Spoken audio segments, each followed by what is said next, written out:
Mi nombre es Joseph Mugabe, y mi juramento, ante Dios y ante ustedes, es contar exactamente lo que vi, sin añadir ni quitar una sola palabra a la verdad. Sucedió hace 5 años, en una tarde que parecía como cualquier otra en el corazón de un bullicioso mercado cerca de Kampala.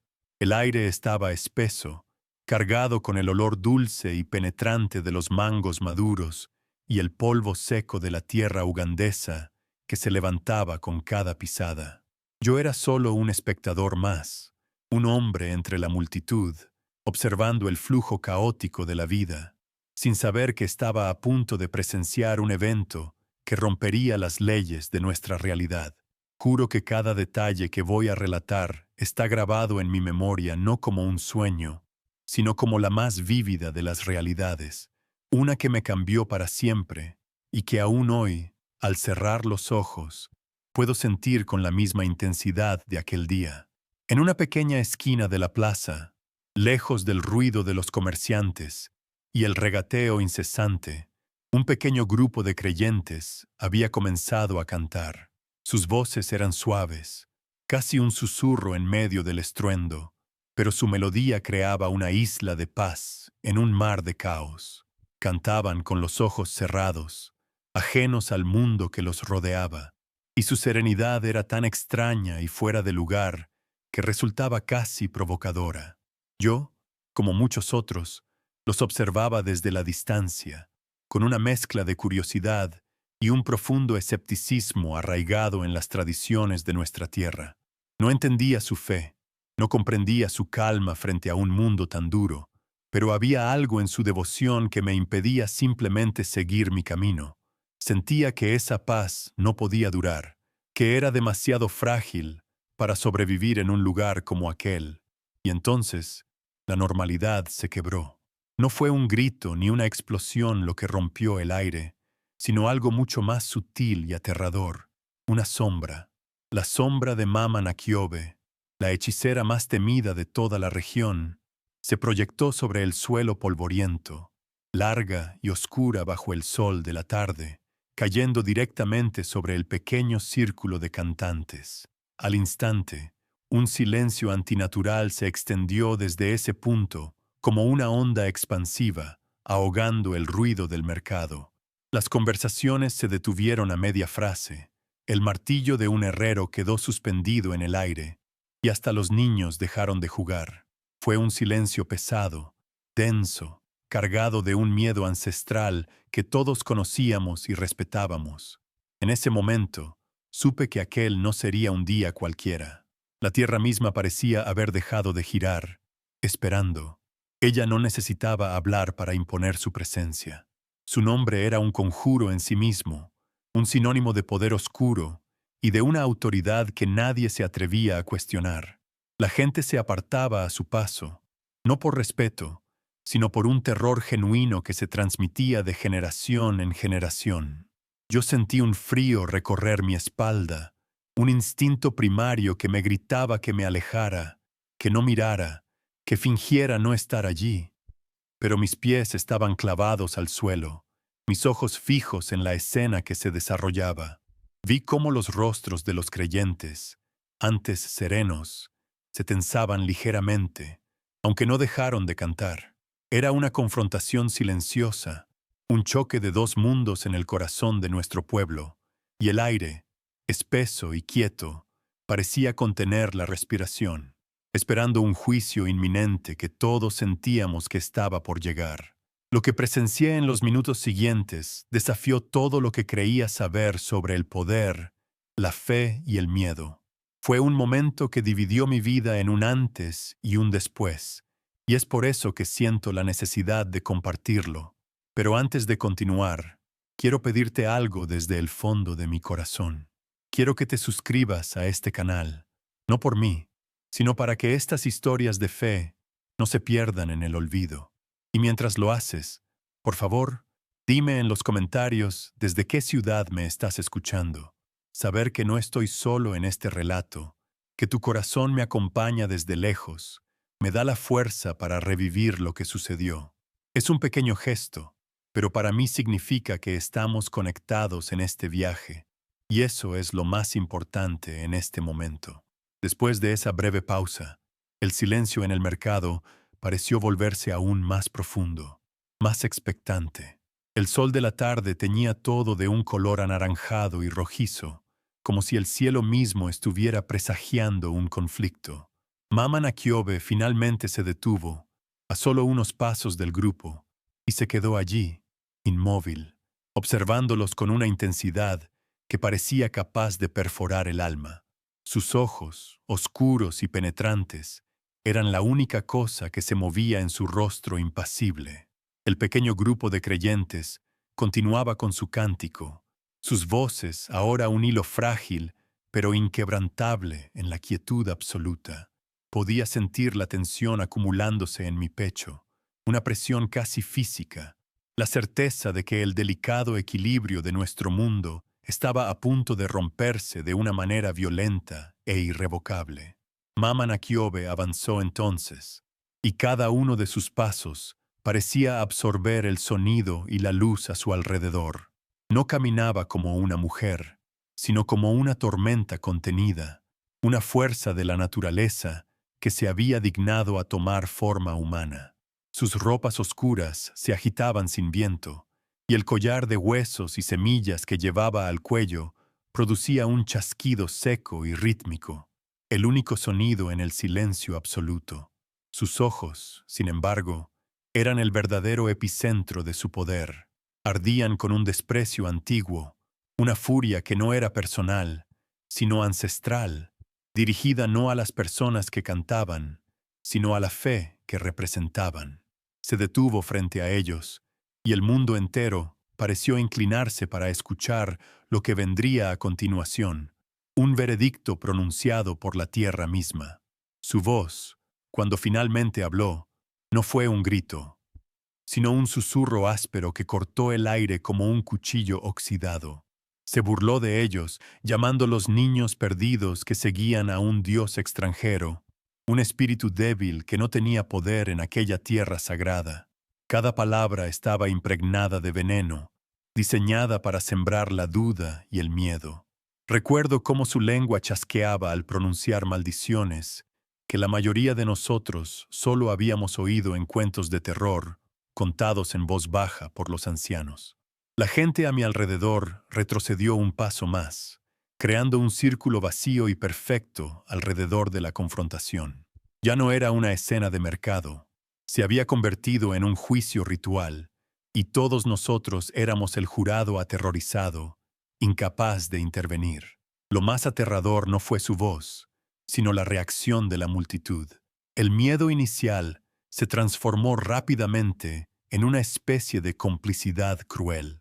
Las risas comenzaron a brotar, primero tímidas, luego abiertas y burlonas, uniéndose al desprecio de la hechicera. Se formó un muro invisible de escarnio alrededor del pequeño grupo, un muro más sólido que cualquier piedra. Sentí una vergüenza profunda, porque yo también estaba en silencio, parte de esa pared humana que los aislaba. Los creyentes, sin embargo, no reaccionaron a las burlas. Siguieron cantando, sus voces un poco más temblorosas ahora, pero aún unidas en una melodía que se negaba a morir. Era un acto de desafío tan silencioso y profundo que enfureció aún más a Mama Nakiobe. Fue entonces cuando se agachó, con una lentitud deliberada que atrajo todas las miradas.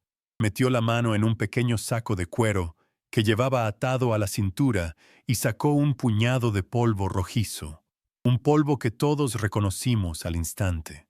Era tierra de tumbas, mezclada con hierbas de poder y cenizas de sacrificios.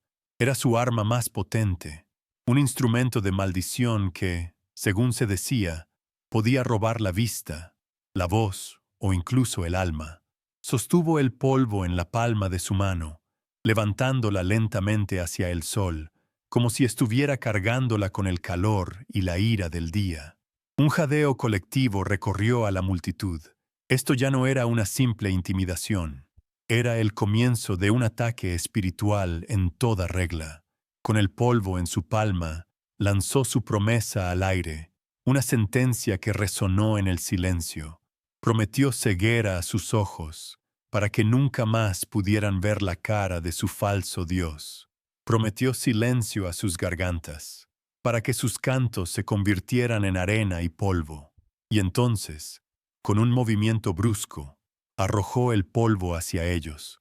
La nube rojiza flotó en el aire por un instante, suspendida bajo el sol de la tarde, antes de descender lentamente sobre el grupo arrodillado.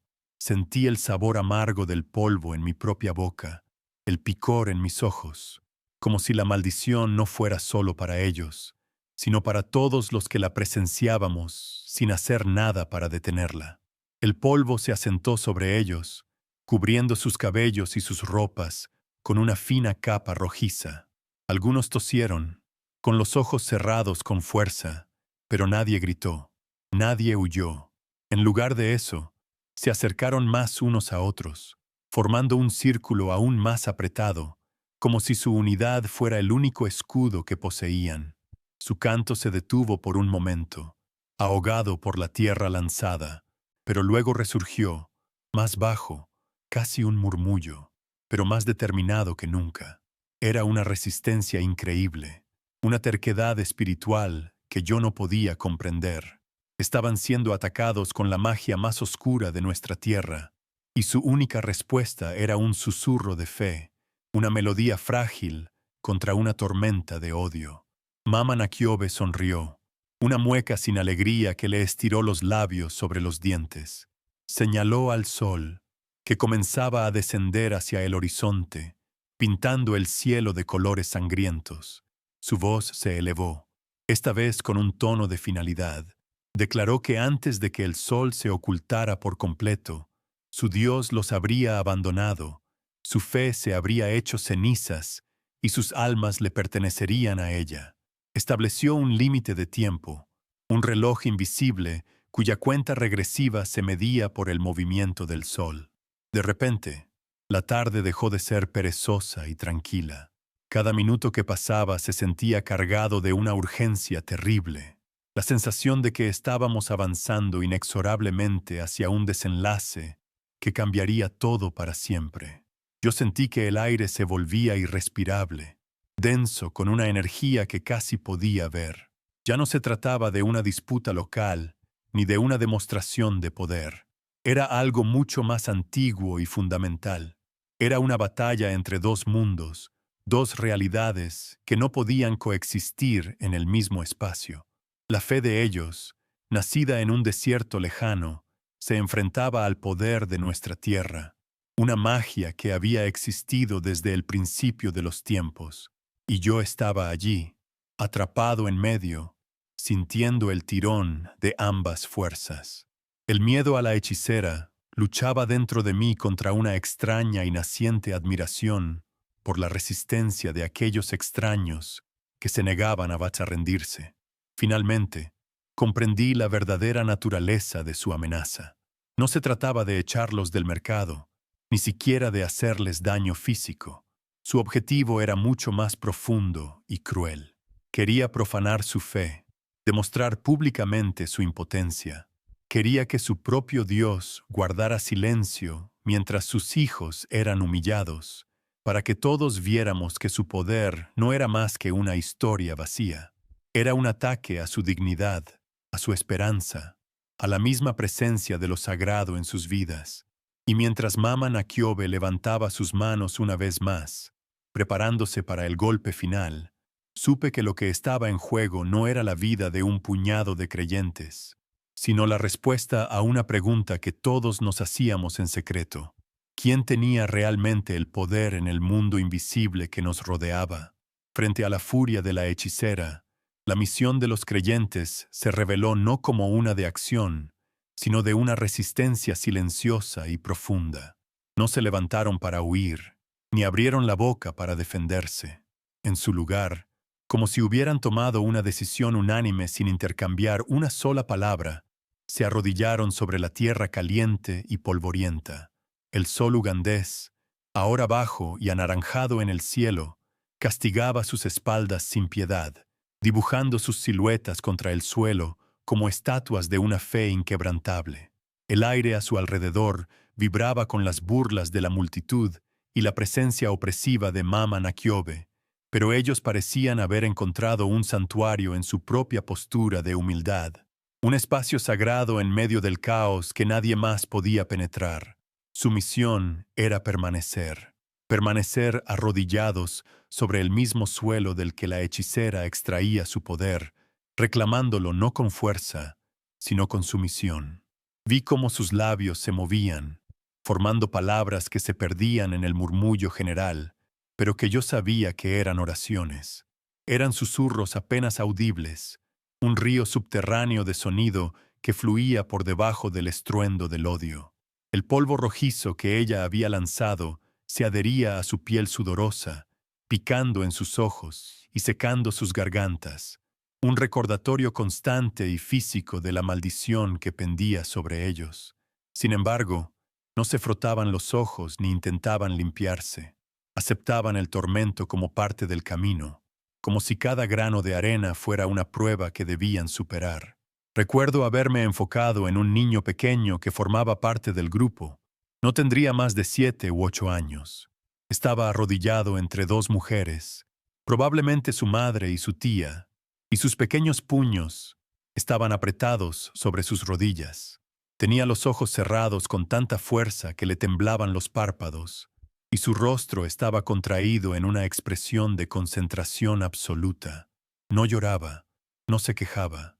Simplemente existía en ese pequeño espacio, buscando refugio en una fe invisible, mientras el mundo entero a su alrededor se burlaba y amenazaba. En su pequeña figura vi la esencia de su misión, una confianza tan pura y absoluta que era inmune al miedo que paralizaba a hombres adultos como yo. El aire se sentía espeso, pesado y casi inmóvil, cargado con el calor del día y la tensión de la confrontación.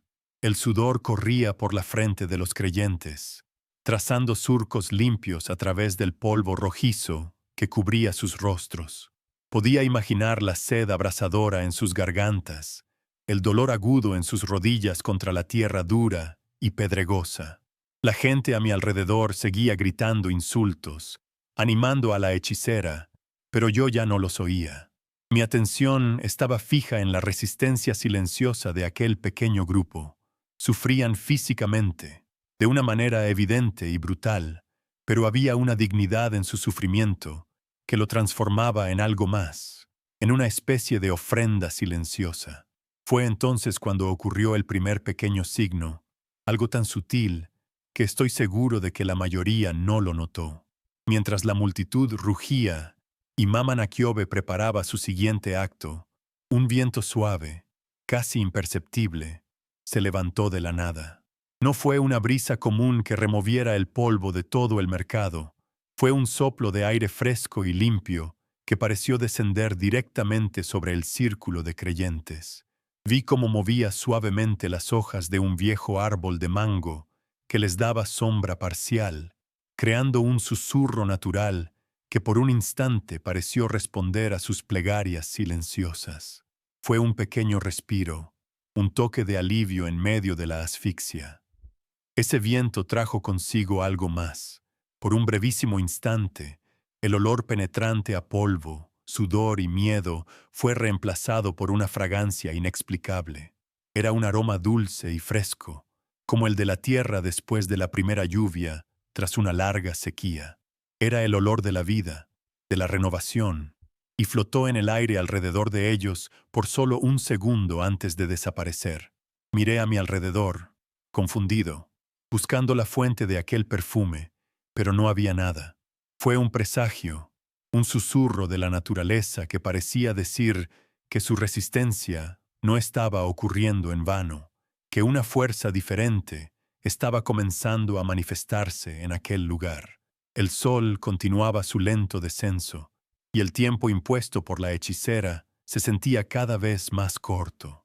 La exhaustión física de los creyentes era cada vez más visible. Uno de los hombres mayores del grupo se tambaleó ligeramente. Sus fuerzas parecían flaquear bajo el peso del calor y la presión espiritual. Su cabeza se inclinó hacia adelante, y por un momento pensé que iba a colapsar. La multitud lo notó y sus burlas se intensificaron, celebrando la primera señal de debilidad. Mama Nakiobe sonrió con suficiencia, como si su victoria estuviera ya asegurada. El hombre parecía estar al borde de la rendición, su cuerpo temblando por el esfuerzo de mantenerse erguido. Y entonces presencié el segundo gesto, uno de conexión humana que me conmovió profundamente. La mujer arrodillada a su lado, sin levantar la vista ni decir una palabra, extendió su mano y la colocó suavemente sobre el hombro del hombre. No fue un gesto de apoyo físico, porque ella misma apenas se sostenía. Fue un acto de comunión, una transferencia silenciosa de fuerza. Le estaba recordando que no estaba solo, que su lucha era la lucha de todos ellos. El hombre pareció recibir esa energía. Su cuerpo dejó de temblar y, aunque su cabeza seguía inclinada, su espalda se enderezó un poco. Fue una pequeña victoria, un acto de amor en medio de un mar de odio. Fue en ese momento que uno de ellos, un hombre de mediana edad con el rostro surcado por el sol y el trabajo, abrió los ojos. No miró a la hechicera ni a la multitud hostil. Sus ojos buscaron entre la gente, y por una razón que nunca entenderé, se encontraron con los míos.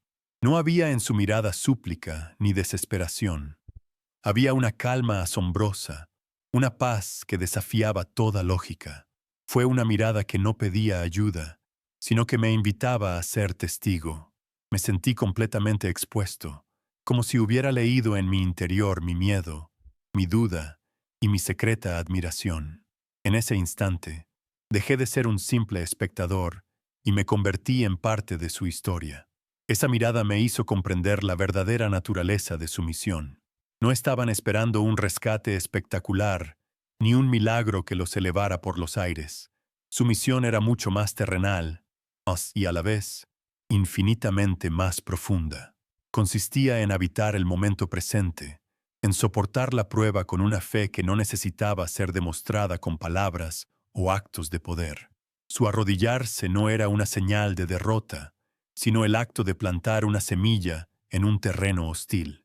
Estaban demostrando que la verdadera fuerza no reside en la capacidad de maldecir, sino en la capacidad de bendecir en silencio, incluso cuando se es maldecido.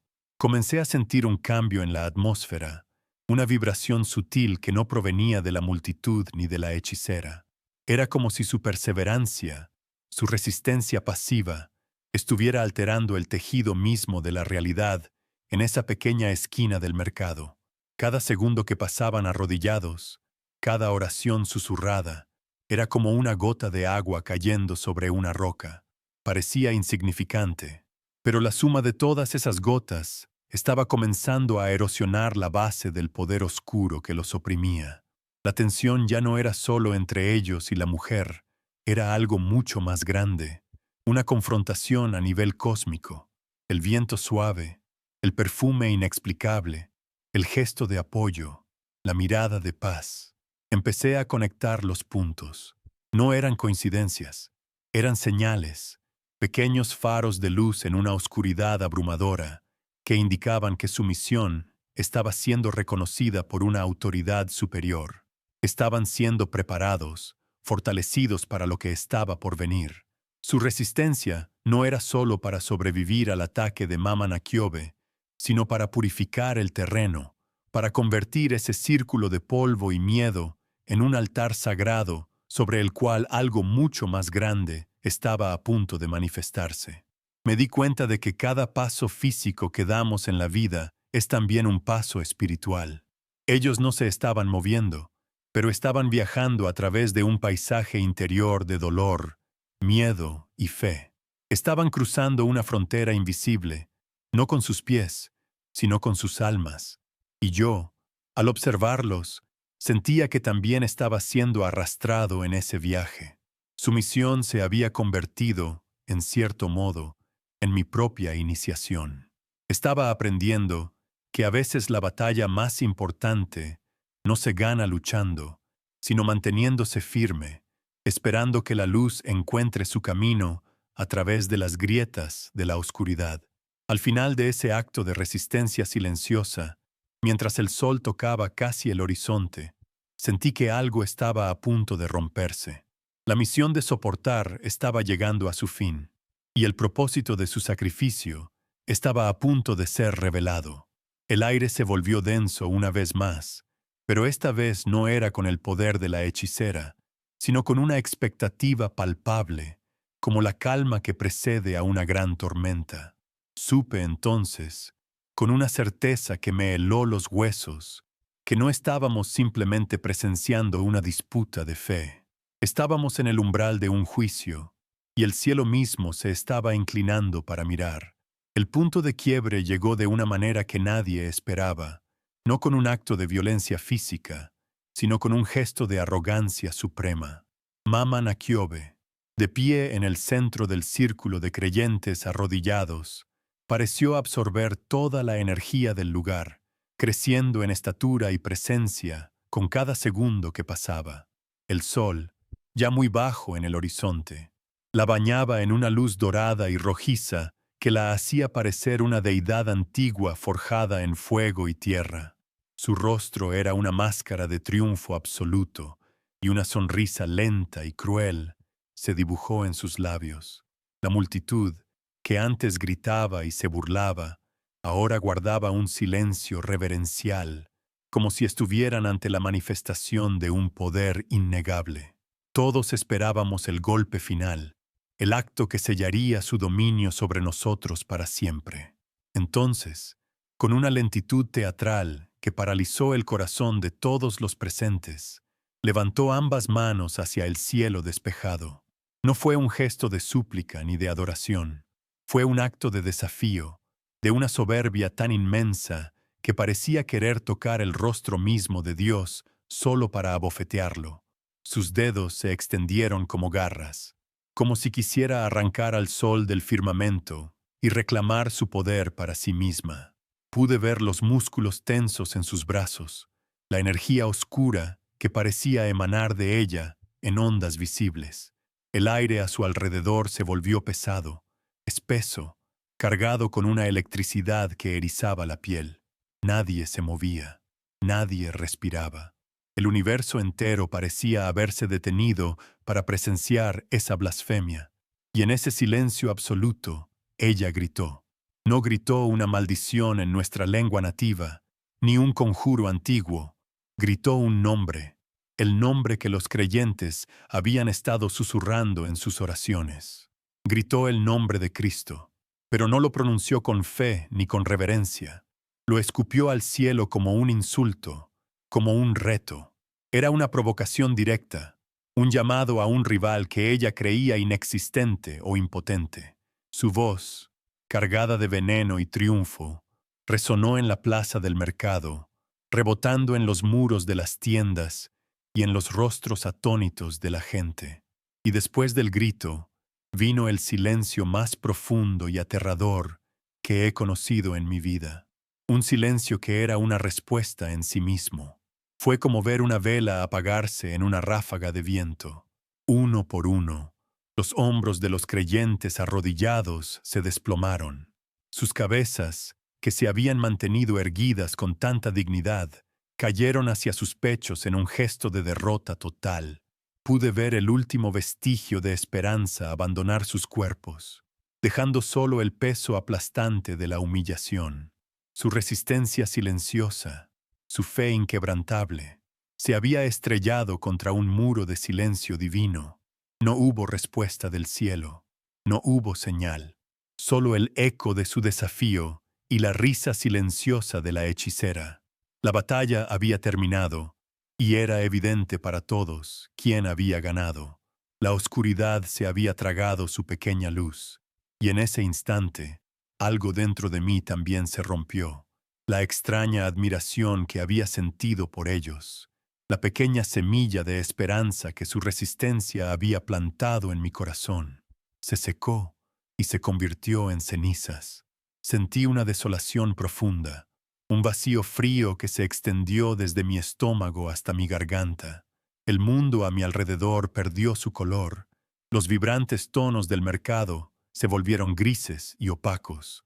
La certeza de que la oscuridad había ganado no era solo una observación, era una verdad que sentí en mis propios huesos. Toda la fe, toda la esperanza, toda la bondad del mundo me pareció de repente una mentira infantil, una historia bonita para consolarnos del hecho de que estábamos solos y a merced de fuerzas como Mama Nahkiobe. Intenté orar. Quería, con todas mis fuerzas, enviar una súplica silenciosa al cielo, una pregunta, un grito de ayuda. Pero las palabras no se formaban en mi mente. Mi garganta estaba cerrada por un nudo de desesperación. ¿Dónde estás, Señor? Quise preguntar, pero la pregunta murió antes de nacer, porque el silencio del cielo ya me había dado la respuesta. No había nadie allí para escuchar. Me sentí como un tonto, un niño que había creído por un momento en un cuento de hadas, solo para ser despertado bruscamente a la cruda y fría realidad. El poder que era visible, tangible, que se podía sentir en el aire, era el de ella. El otro poder, el invisible, simplemente no existía. El silencio del cielo no era paz, era una respuesta. Era la confirmación de todo lo que la hechicera había dicho. Su Dios era débil, extranjero, ausente. El poder de la tierra, el poder de los antiguos espíritus, era el único real. Miré los rostros de la gente a mi alrededor. El miedo había sido reemplazado por una especie de alivio sombrío, la aceptación de un orden que siempre habían conocido. Vi sonrisas de complicidad, miradas que decían, «¿Ves? Te lo dijimos». Me sentí increíblemente solo, atrapado en una derrota que ni siquiera era mía, pero que sentía como propia.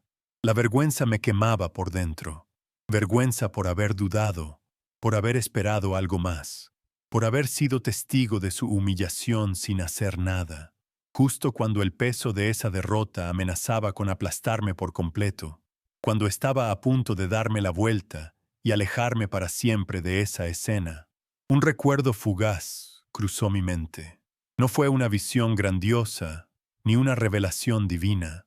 Fue la imagen de mi abuela, muchos años atrás, sentada junto al fuego en una noche tranquila. Recordé sus manos, arrugadas y fuertes, moliendo maíz. Y recordé el sonido de su voz, no hablando, sino tarareando una melodía suave, un antiguo himno que le habían enseñado unos misioneros. No había desafío en su fe, ni arrogancia, solo una paz simple, una confianza tan natural como su propia respiración. Ese recuerdo no trajo consigo una explosión de fe, ni una oleada de esperanza. Fue algo mucho más sutil. Fue como un hilo invisible que alguien hubiera atado a mi alma, impidiendo que cayera por completo en el abismo de la desesperación. No me hizo creer que un milagro estaba por suceder. De hecho, mi mente racional seguía convencida de que todo estaba perdido, pero la memoria de la paz de mi abuela me recordó que existía otra forma de creer, una que no dependía de demostraciones de poder ni de victorias públicas. Era una fe silenciosa, personal y resistente, que había sobrevivido a cosas mucho peores que la burla de una hechicera en un mercado.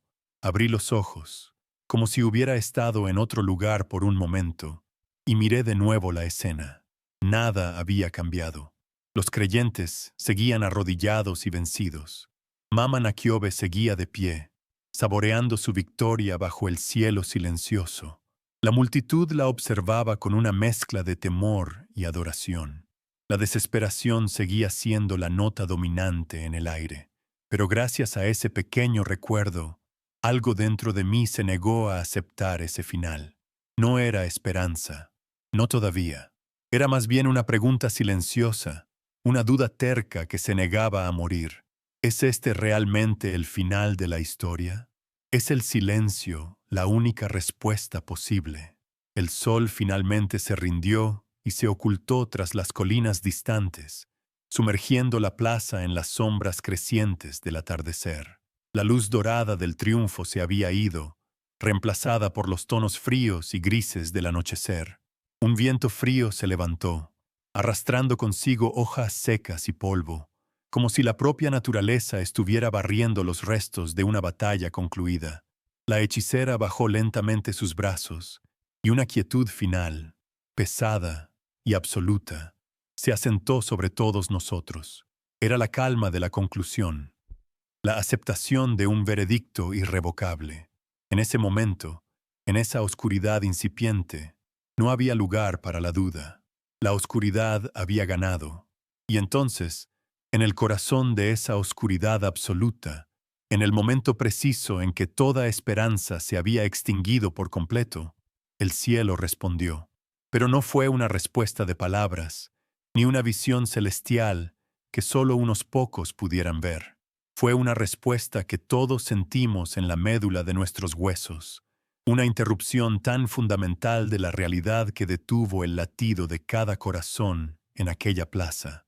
El silencio, que ya era pesado y opresivo, se profundizó hasta un punto que parecía antinatural, como si el universo entero hubiera contenido la respiración, no por miedo a la hechicera, sino en anticipación a una autoridad infinitamente superior.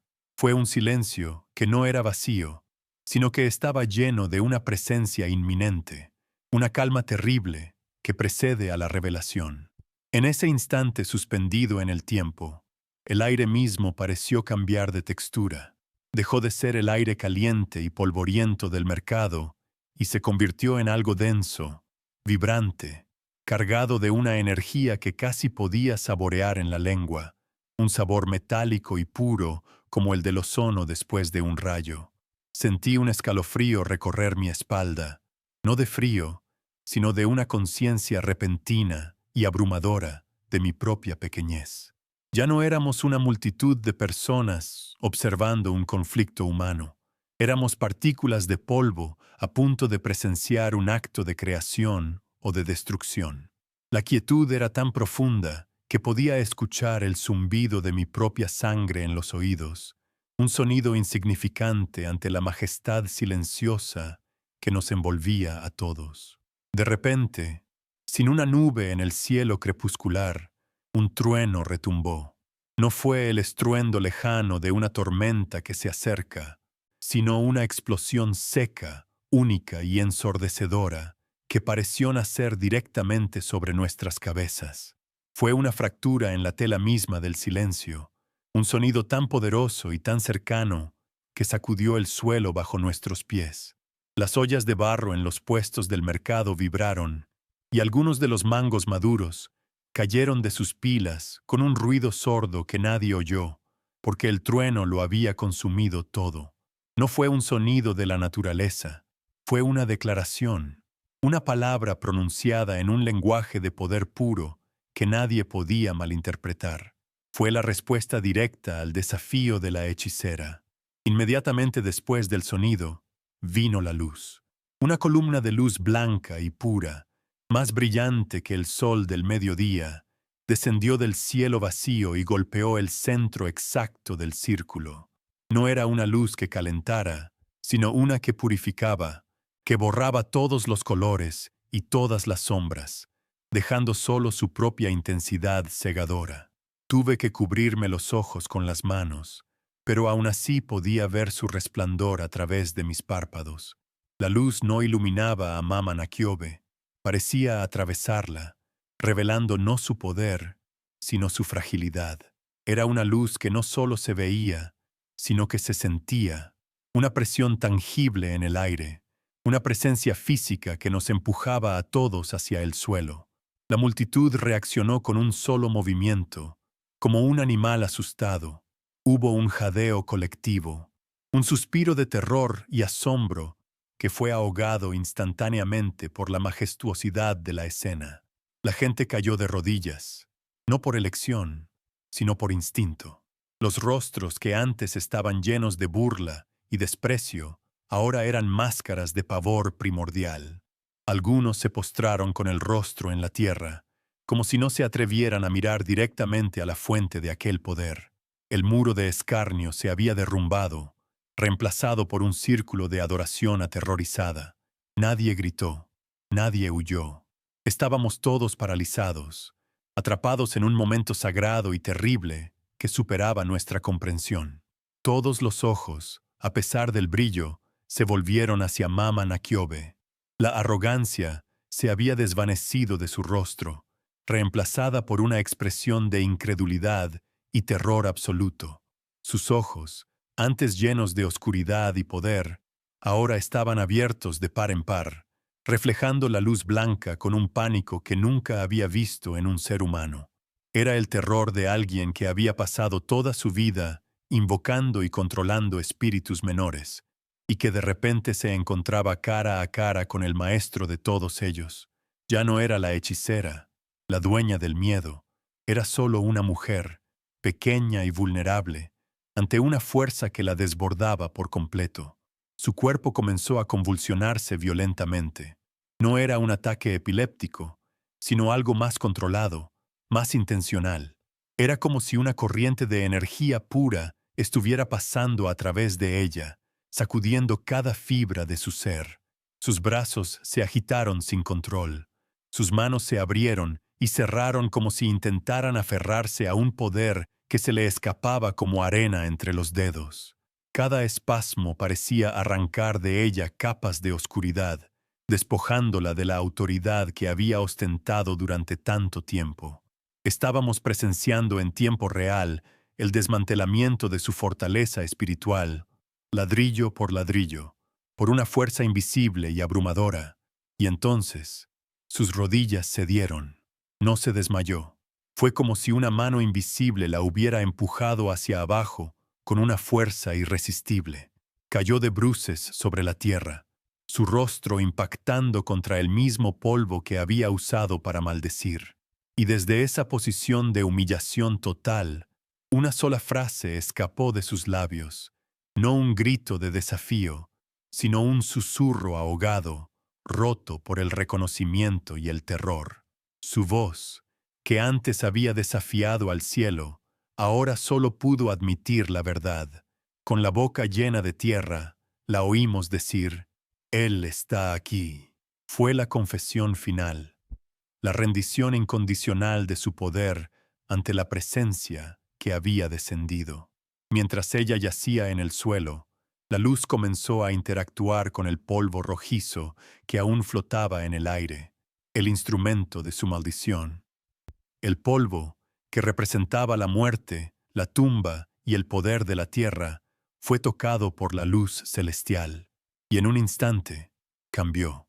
Vi con mis propios ojos cómo cada partícula rojiza se transformaba, perdiendo su color terrenal y convirtiéndose en una fina ceniza de un gris pálido y luminoso. Su arma más poderosa, el símbolo de su dominio sobre el mundo espiritual, fue neutralizada, desintegrada, reducida a nada más que polvo inerte ante la pureza de aquella luz. El poder de la maldición había sido deshecho. La ceniza gris comenzó a descender lentamente, no como polvo, sino con la suavidad de la nieve. Cayó en un velo delicado y silencioso, cubriendo el cuerpo postrado de Mama Nakiobe. No era un acto de castigo, sino que parecía una mortaja, un símbolo de la muerte de su antiguo yo. La misma tierra que ella había usado para traer oscuridad, ahora la cubría con un manto de su propia impotencia. Fue un acto de justicia poética, silenciosa y perfecta. La maldición que había lanzado con tanta arrogancia se había convertido en el testimonio visible de su propia derrota, una derrota que era a la vez total y extrañamente misericordiosa. Fue entonces cuando me atreví a mirar al pequeño grupo de creyentes. Lentamente, como si despertaran de un sueño, levantaron sus cabezas. La luz blanca bañaba sus rostros, y vi las lágrimas corriendo por sus mejillas, trazando surcos limpios a través del polvo y la suciedad. Pero no eran lágrimas de tristeza ni de dolor, eran lágrimas de asombro, de gratitud y de una reverencia tan profunda que parecía doler. No había sonrisas de triunfo en sus rostros, ni gestos de victoria, solo una quietud absoluta, una adoración silenciosa mientras contemplaban la respuesta a sus oraciones, una respuesta que había superado con creces todo lo que podrían haber imaginado. Yo también caí de rodillas, no por el miedo que había paralizado a la multitud, sino por una oleada de comprensión que me golpeó con la misma fuerza que el trueno. De repente, todo tuvo sentido. El silencio de Dios durante su sufrimiento no había sido ausencia, había sido paciencia. Había permitido que la oscuridad se revelara en toda su arrogancia, que llegara a su punto más alto de desafío, solo para que su respuesta fuera innegable y absoluta. La desesperación que había sentido momentos antes se transformó en una fe tan sólida y real como la tierra bajo mis rodillas. Estaba presenciando la verdad en su forma más pura. Entendí en ese momento una lección que cambiaría mi vida para siempre. Dios no había intervenido para evitar su sufrimiento. No los había rescatado de la humillación, del miedo o del dolor. En cambio, había descendido para caminar con ellos en medio de todo eso. La intervención divina no fue un escape de la prueba, sino la manifestación de su presencia en el punto más profundo de la misma. La victoria no consistió en evitar la batalla, sino en demostrar que su luz podía brillar más intensamente precisamente en el corazón de la oscuridad más profunda. La fe no era un escudo contra el dolor, sino una invitación a la presencia de Dios dentro de él. Lentamente, tan suavemente como había llegado, la luz comenzó a atenuarse. No se apagó de golpe, sino que se retiró, como una marea que vuelve al océano, dejando tras de sí una paz tangible y profunda.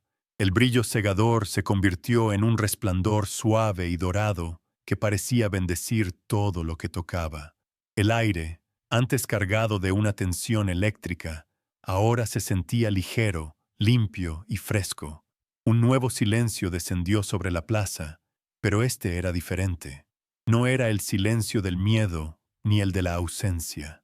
Era el silencio de la reverencia, un silencio lleno de asombro y de una paz que sobrepasaba todo entendimiento. El mundo pareció detenerse en esa imagen final. Mama Nakiobe, la hechicera, yacía inmóvil en el suelo, cubierta por la ceniza de su propio poder deshecho. Los creyentes permanecían de rodillas, con los rostros levantados hacia un cielo ahora sereno, sus lágrimas secándose en el aire apacible. La multitud, antes un monstruo de 1000 cabezas, era ahora una congregación de almas silenciadas y asombradas. Y yo, en medio de todos ellos, sentía que acababa de nacer de nuevo. El milagro no había terminado. Simplemente se había transformado en una quietud sagrada, una pausa en la historia que nos invitaba a todos a contemplar lo que acabábamos de presenciar. La justicia que descendió sobre nosotros en ese crepúsculo no fue de fuego ni de venganza, como las historias que contaban nuestros ancianos.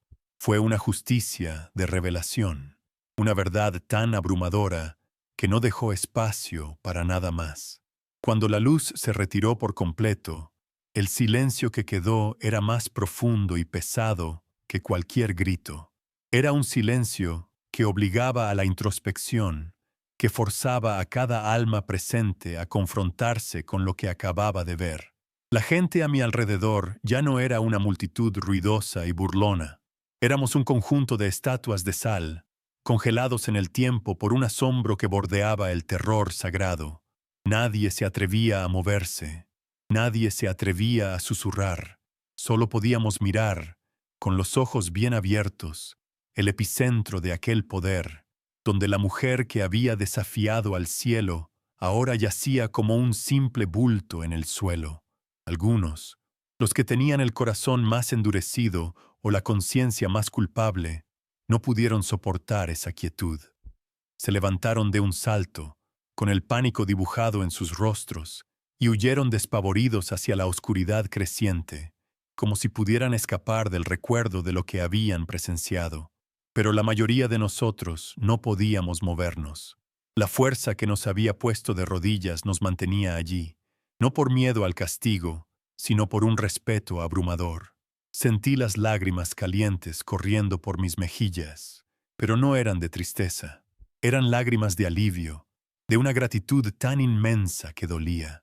Lloraba por la fe que no sabía que tenía, por la respuesta a una oración que no me había atrevido a pronunciar. Mi escepticismo, mi miedo, toda la estructura de mi vieja realidad se había disuelto en esa luz, dejándome vacío y listo para ser llenado de nuevo. En el centro de todo, Mama Nakiobe comenzó a moverse, no con la fuerza y la autoridad de antes, sino con la fragilidad de un recién nacido. Se incorporó lentamente sobre sus codos, con el rostro cubierto de polvo y de la ceniza gris de su propia maldición deshecha. Levantó la cabeza y miró a su alrededor, pero sus ojos ya no veían a la multitud ni a sus enemigos. Parecían estar viendo algo más allá, algo que solo ella podía percibir en ese momento. Comenzó a balbucear, no con conjuros ni amenazas, sino con palabras rotas, fragmentos de frases sobre una presencia, una luz, un poder que la había desarmado desde adentro. La hechicera temida se había ido. En su lugar había una mujer quebrantada, una vasija rota que acababa de ser vaciada de toda su oscuridad para siempre. Fue entonces cuando los creyentes, el pequeño grupo que había soportado la humillación, se pusieron de pie. Lo hicieron con una lentitud solemne, sin una pizca de triunfo en sus gestos. No se miraron entre sí para celebrar, no levantaron sus manos en señal de victoria. Sus rostros, aún marcados por las lágrimas, reflejaban una profunda y serena reverencia. Se movieron como uno solo, no para alejarse del lugar de su tormento, sino para acercarse a la mujer que los había maldecido. La multitud contuvo la respiración. ¿Qué harían? ¿Se vengarían? ¿Le devolverían la humillación que habían sufrido? Por un instante, el viejo mundo de la retribución y el ojo por ojo pareció posible de nuevo, una sombra que amenazaba con manchar la pureza de aquel momento. Pero lo que hicieron a continuación fue el segundo milagro de esa tarde, un milagro enteramente humano. El hombre mayor, aquel que casi se había derrumbado por el agotamiento, se adelantó. En su mano llevaba una pequeña calabaza de agua que había tenido consigo todo el tiempo. Se arrodilló junto a la mujer caída, sin decir una palabra, y le ofreció de beber. Ella lo miró con ojos llenos de confusión y miedo, como si esperara veneno, pero él simplemente esperó, con una paciencia infinita en su mirada. Fue un acto de compasión tan puro, tan inesperado, que rompió la última barrera de resistencia en el corazón de todos los que mirábamos. La verdadera justicia no era la destrucción del enemigo, sino la oportunidad de su redención. Ese simple gesto de ofrecer agua a un enemigo derrotado me conmovió de una manera que ni siquiera el trueno del cielo había logrado. Fue la prueba tangible de que la fe que ellos profesaban no era solo de poder, sino de amor. Un amor capaz de perdonar lo imperdonable, de ver a la persona detrás del monstruo. Si usted cree que Dios todavía obra milagros, no solo en el cielo, sino también en el corazón humano, le pido que escriba amén en los comentarios. Hágalo para honrar ese momento, para afirmar que la compasión es la manifestación más grande del poder divino en nuestra tierra, un poder que todos podemos ejercer. Su amén será un eco de la esperanza que nació en aquella plaza al anochecer. Después de ese instante de profunda humanidad, volví a mirar a mi alrededor y vi que el milagro se estaba extendiendo. Vi a un soldado de la guardia local, un hombre conocido por su dureza y crueldad, arrodillado en el polvo con el rostro entre las manos, sus hombros sacudidos por sollozos silenciosos. Vi a madres que habían gritado insultos ahora abrazando a sus hijos con fuerza, susurrándoles palabras de arrepentimiento. El odio y el desprecio que habían llenado el aire se habían evaporado, reemplazados por una ola de humildad colectiva. Cada persona en esa plaza estaba teniendo su propio encuentro personal con la verdad, su propia conversión silenciosa. El milagro no había sido solo para los creyentes, había sido para todos nosotros. El llanto que se extendió por el mercado no era de dolor, sino de purificación. Era el sonido de corazones duros que se rompían, de años de miedo y superstición que se lavaban con lágrimas. Era un llanto suave, casi musical, que se mezclaba con el canto de los grillos que comenzaban su serenata nocturna. Por primera vez en mi vida, sentí una verdadera unidad con mi pueblo. Ya no éramos un conjunto de individuos compitiendo y desconfiando unos de otros. Éramos una comunidad unida por el asombro, una familia de testigos que compartían un secreto sagrado. La barrera entre espectador y participante se había disuelto. Todos habíamos sido tocados.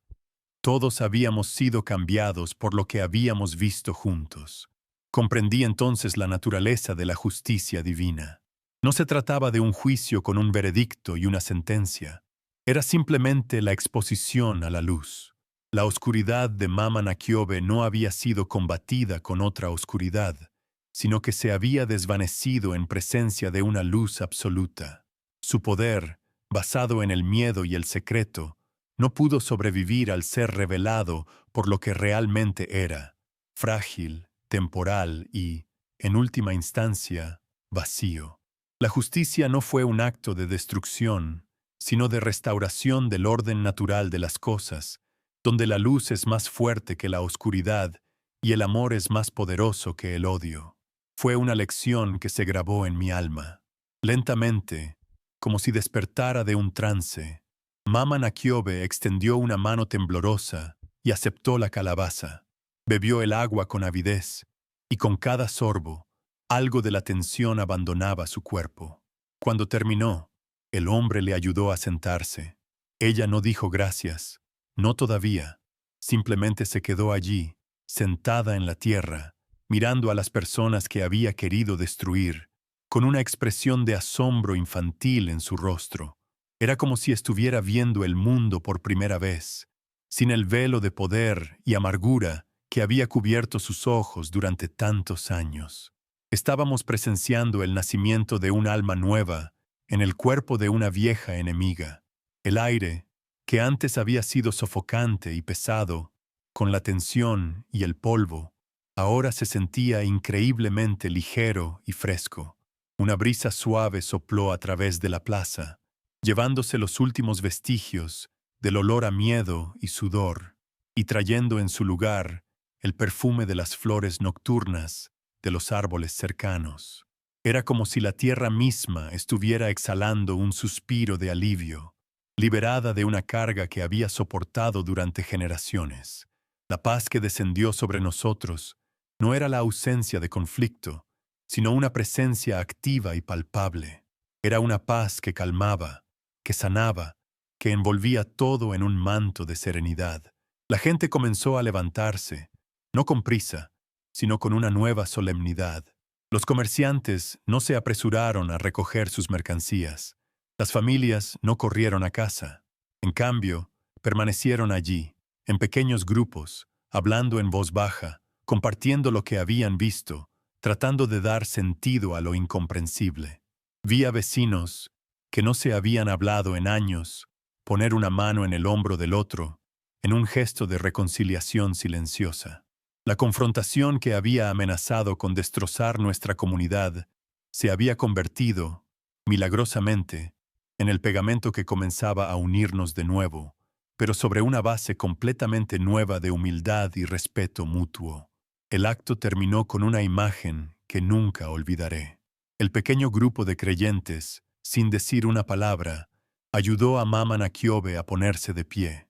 Ella se apoyó en ellos, débil y desorientada, y juntos comenzaron a caminar lentamente para salir del mercado. No la llevaban como a una prisionera, sino que la escoltaban como a una hermana perdida que finalmente había encontrado el camino a casa. La multitud se abrió para dejarlos pasar, y en los rostros de mi gente ya no vi miedo ni odio hacia ella, sino una mezcla de asombro y una naciente compasión. La paz había descendido sobre el campo de batalla, y el aire, por fin, se sentía ligero y puro. En las semanas y meses que siguieron a aquella tarde, nuestra aldea aprendió a respirar de nuevo. El aire, que durante generaciones había estado espeso con un miedo no dicho, se volvió ligero, casi dulce. La gente caminaba con los hombros menos encorvados, y las conversaciones en el mercado ya no se detenían en susurros cuando se mencionaban ciertos nombres o lugares. Fue una paz que se instaló lentamente, no como la calma después de una tormenta, sino como el silencio de una mañana de domingo, sagrado y lleno de promesas. Comprendimos que el verdadero milagro no había sido el trueno que nos puso de rodillas, sino la quietud que nos permitió levantarnos como personas diferentes. El poder que había descendido sobre nosotros no vino a destruir, sino a reconstruir los cimientos de nuestra comunidad sobre una base de asombro y un respeto mutuo que nunca antes habíamos conocido. El epicentro de esta transformación fue, por supuesto, la mujer que antes conocíamos como Mama Nakiobe. Una semana después del evento, nos convocó a todos a la plaza del mercado, al mismo lugar donde había desafiado al cielo, pero esta vez no llevaba sus ropas oscuras ni sus collares de huesos. Vestía una simple túnica blanca y su rostro, despojado de la máscara de poder, mostraba una vulnerabilidad que nadie le había visto jamás. Ante nuestros ojos, construyó una gran hoguera y, una por una, arrojó a las llamas cada amuleto, cada fetiche, cada instrumento de su antiguo poder. Mientras el fuego crepitaba, consumiendo décadas de miedo, ella nos habló por primera vez con su nueva voz y pidió que la llamáramos Sara. No fue un acto de rendición, fue el acto de liberación más poderoso que nuestra aldea había presenciado jamás. Pero su renacimiento no estaría completo sin un último acto simbólico. Sara pidió ser bautizada, y no en cualquier lugar, sino en el mismo recodo del río donde el pequeño grupo de creyentes solía reunirse, el mismo lugar que ella había amenazado con profanar.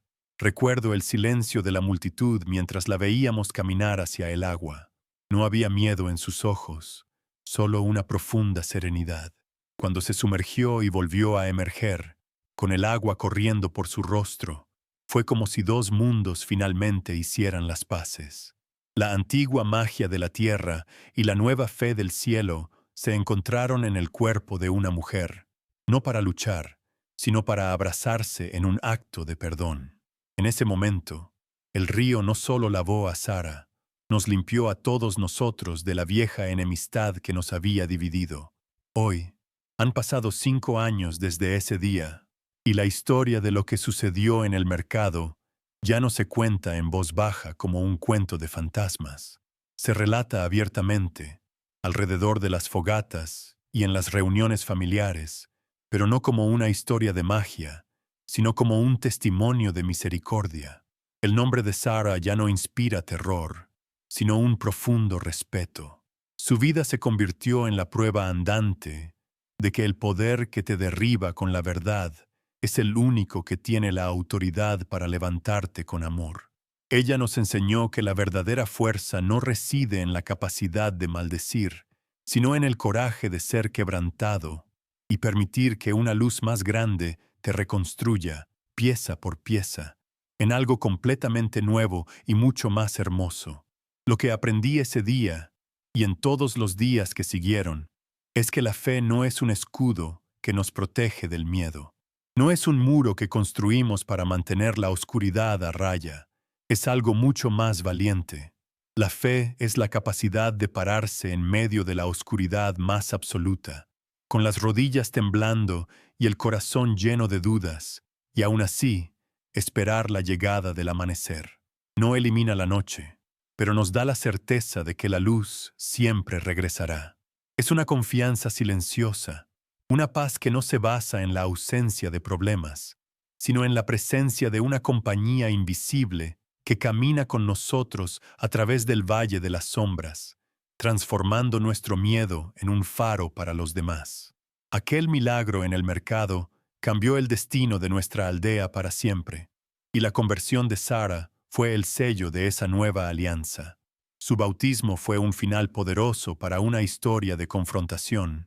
Pero lo que la mayoría de la gente no sabe, lo que solo unos pocos presenciamos, es que ese no fue el final de la historia. Fue, en realidad, solo el comienzo, porque lo que sucedió en el río ese día desató una serie de eventos aún más profundos, una nueva ola de gracia que estaba a punto de tocar cada rincón de nuestra tierra. Su renacimiento no fue un acto aislado, fue la primera gota de una lluvia que estaba destinada a hacer florecer el desierto, porque el poder más grande de Dios no se manifiesta en el trueno que sacude la tierra, ni en la luz que ciega los ojos. Su verdadero poder, el que perdura, se encuentra en el susurro que queda después, cuando todo está en silencio.